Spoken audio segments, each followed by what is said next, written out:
Part 4. You will hear a history student giving part of a presentation about changes in British society in the 19th century. First, you have some time to look at questions 31 to 40.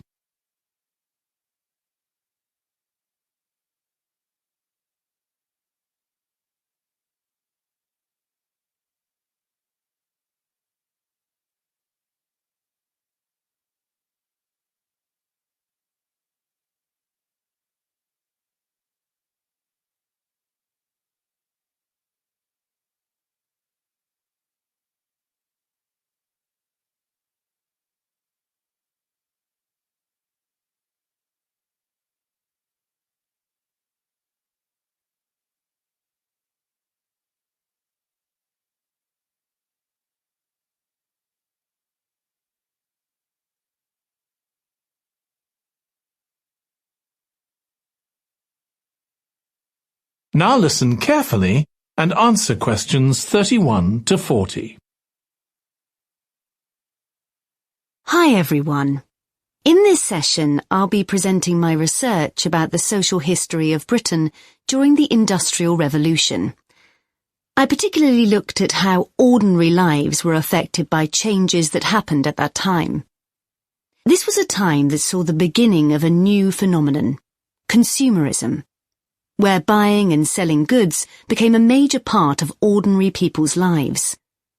In fact, it was in the 19th century that the quantity and quality of people's possessions was used as an indication of the wealth of the country. Before this, the vast majority of people had very few possessions, but all that was changed by the Industrial Revolution. This was the era from the mid-18th to the late 19th century, when improvements in how goods were made, as well as in technology, triggered massive social changes that transformed life for just about everybody in several key areas. First, let's look at manufacturing. When it comes to manufacturing, we tend to think of the Industrial Revolution in images of steam engines and coal. And it's true that the Industrial Revolution couldn't have taken place at all if it weren't for these new sources of power. They marked an important shift away from the traditional watermills and windmills that had dominated before this. The most advanced industry for much of the 19th century was textiles. This meant that fashionable fabrics and lace and ribbons were made available to everyone. Before the Industrial Revolution, most people made goods to sell in small workshops, often in their own homes.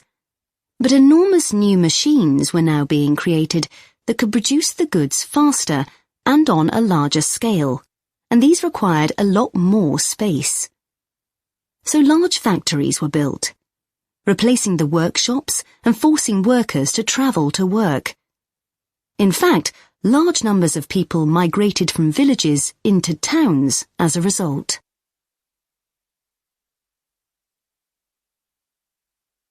As well as manufacturing, there were new technologies in transport, contributing to the growth of consumerism.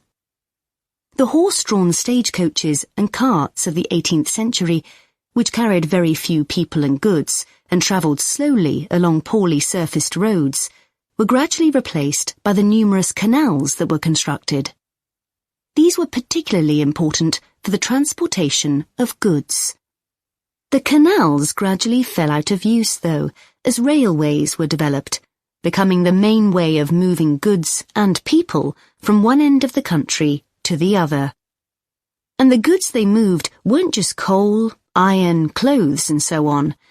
Significantly, they included newspapers, which meant that thousands of people were not only more knowledgeable about what was going on in the country, but could also read about what was available in the shops.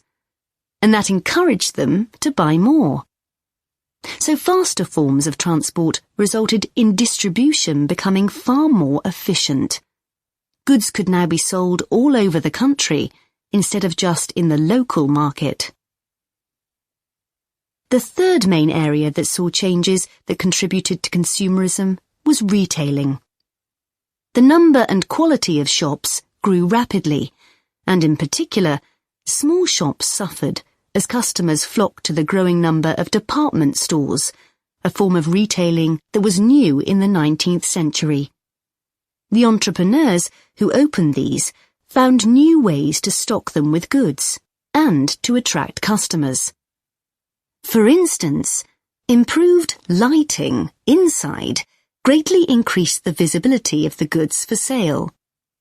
Another development that made goods more visible from outside resulted from the use of plate glass, which made it possible for windows to be much larger than previously.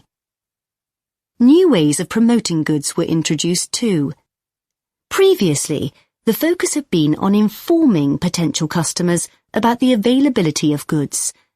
Now, there was an explosion in advertising trying to persuade people to go shopping.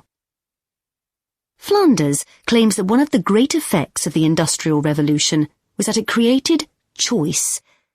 All sorts of things that had previously been luxuries, from sugar to cutlery, became conveniences, and before long they turned into necessities.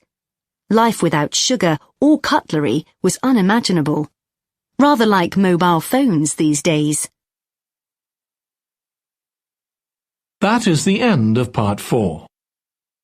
You now have 1 minute to check your answers to part 4.